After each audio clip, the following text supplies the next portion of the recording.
Well, hello and welcome to my studio. It is a chilly day here in Scotland and outside it is snowing, but I'm in my studio. I have the stove going and it's nice and cozy. If you haven't been here before, big welcome. My name's Jane and I run an online community called the Studio Club, which is all about reconnecting with nature, rekindling your creativity and learning to live in a slightly different way. And today I am here to talk about something that's been on my mind for quite a while, and that is the way that women's history has disappeared. I originally thought that there were so few women in history because the odds were stacked against them, because they didn't have opportunities, because they didn't have independence, they didn't have access to money or power or any of the things that would allow them to do things that would be then recorded. But over the past few years, I have been reading books which very clearly show that that is not the case. Women were doing things, but they were just not recorded, or they were deliberately omitted. And it is so pervasive, this, that it's difficult to argue that it's not a deliberate disappearing of women's voices. So, I mean, there's lots and lots of books. Phillippa Gregory has written this enormous tome called Normal Woman, which is about 900 years of English women's lives. And in that, even with all of those pages, she only has the chance to give people a couple of lines. But then when you go and look into them, their lives were amazing. They were doing amazing things. They were leaders, they were writers, they were organisers. It's incredible, but it's also really shocking. And certainly when I was reading Normal Woman, every 5 minutes or so, I would find myself going, how have I not heard of this woman? How did I not know that this, political movement or this riot or this was run by and led by a woman? How did that never come up at school? I went to an all-girls school. You would think that the history would try and sort of buoy up some of these examples to us. But clearly not. And then there are a lot of really brilliant biographers are also addressing this. So Anna Funder, in her book Wifedom, talks about Eileen O'Shaughnessy, who was married to Eric Blair. You may know better as George Orwell. And she talks about how when she was reading letters or reports and things, she would suddenly just get this feeling in her gut that there was something missing. And that every time she went and investigated, that something was actually a woman's involvement. So it would be a woman editor or a woman patron, somebody who paved the way to something. Every gap was a woman, and she got, she says, more and more adept at sniffing out these gaps and uncovering the hidden women. So that's been a couple of years, and I will put down some links of suggested books underneath this. But then it kind of got worse, because I am running a course called Stitched at the moment. And this course is all about reconnecting to kind of the previous generations through their hand embroidery, or they don't have to have been hand embroiderers. It's using this kind of very iconic hand embroidery of the 1920s to the 1960s to start to connect with and unpick the stories of that generation. And it was inspired by the fact that I spoke to so many friends who were clearing houses or helping relatives downsize or working in charity shops, who found all of these kind of like button boxes and threads and thimbles and darners and all of this kind of thing, tea trays, handed down. They didn't want to throw it out, but they didn't know what to do with it. So I have come up with this course where we're kind of like just addressing that kind of issue. What do we do? How do we connect with this previous generation? What do we do with all of these threads? So I was doing a lot of reading around this. Things like I wanted to know about the magazines and, like circulation of magazines and how people learned to sew and what their lives were like, and this idea of home and family, which seems to me to be at the heart of these embroideries. And suddenly I found that it wasn't necessarily that this information was being disappeared. It was that the lives and work of these women was being derided and trivialized. And it wasn't by men. It was by feminist art historians. So if you take a book, and it is a really, really good book, like The Subversive Stitch, and that was written to kind of uncover and reclaim embroidery in art history. And for, several hundred years, the author is able to talk about women embroidering as part of their lives without judgment.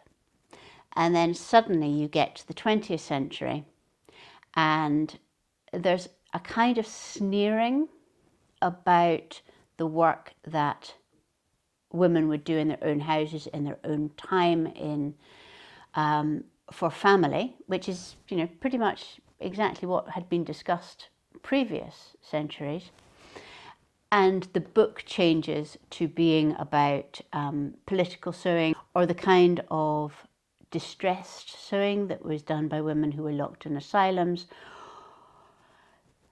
Things that were conceptual, things that were definitely away from the domestic sphere. And I can see, absolutely, I can see why this happens, because everybody has a drive to kind of disconnect themselves from the previous generation, maybe the generation before that. And that's going to be particularly the case, I suspect, if you are an independent academic woman, possibly, like me, the first person in a family to go to university. There is this kind of need to kick your heels and cast off all of that kind of sticky domesticity that you fear. So I do understand it. And I do remember when I was an art gallery curator in my 20s, it was a gallery collection where there was the embroideries done by Margaret MacDonald Mackintosh, these wonderful, luminous, sort of Art Nouveau embroideries. There was lots of other kind of Glasgow style embroideries. There was also a collection, the archive collection of James McNeill Whistler, and his interest in painting very decorative clothes, many of which were embroidered. So I thought, silly me, that my interest in embroidery and crafts and the skills that I had learned would be valued within that. And I was told, advised very quickly by my female boss that I needed to just keep quiet about all of that, because nobody would take me seriously if they thought that I sewed. And that, I think, is exactly the kind of attitude that has led to this denigration of women's lives.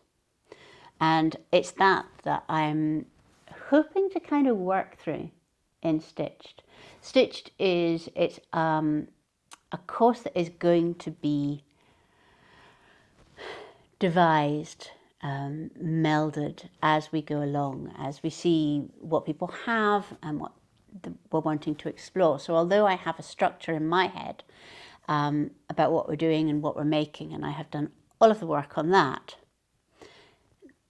other bits of it are going to change in response to what people's own stories that they uncover are, and so on. So I'm really, really looking forward to that. But this also then, now this is going to be the rant, because I think we are all responsible for this. A few weeks ago, I posted that I was knitting a scarf called the Sophie scarf from Petite Knits, and that I was enjoying knitting it.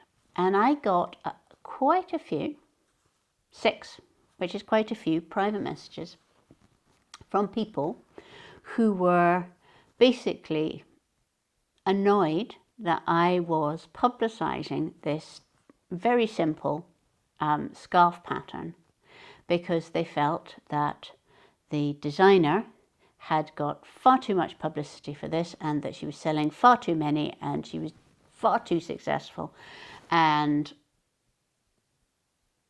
we should all just stop mentioning the scarf. And I was pretty shocked, and I thought, well, that's, very, very odd. And I did a bit of Googling, and I found that this is a very common feeling, not just with Petite Knits, but with other knitwear designers or embroidery kit designers or anything, where a woman has created a successful business in the craft sphere, where she is producing things that people like, that they buy, that they enjoy making, that they pass on word of mouth. And there then suddenly becomes this desire to shut them down, to stop them, because somehow making money out of crafts or selling patterns that are not that complicated, because you're wanting to encourage people to do them, to learn skills. All of these things seem to just set this off. So I wanted to come in here and say, I think this is something that possibly we are all a little bit guilty of. Seeing that tall poppy, shooting it down. But it does seem to be particularly rife in the crafting field. Reddit and so on is full of people being nasty. And I'm just going to say, well, I think that we should really be making an effort to shut down that kind of nonsense and support people. Having said that, I think that what we all need to do is just to be aware of these things and to bit by bit start to redress disparities, to seek out and, treasure the work that has been done by previous generations. Look at these. And, things that were worked and saved, and that all of the time that somebody was stitching something like this. This is a absolutely gorgeous tablecloth, these poppies on it, and this is all hand worked. These are all hand worked. It's beautiful. It's been treasured. But what gets me is that I know that every stitch in this will have been done while thinking about whoever it was for, or if it was for the person who sewed it, because I don't know who that was,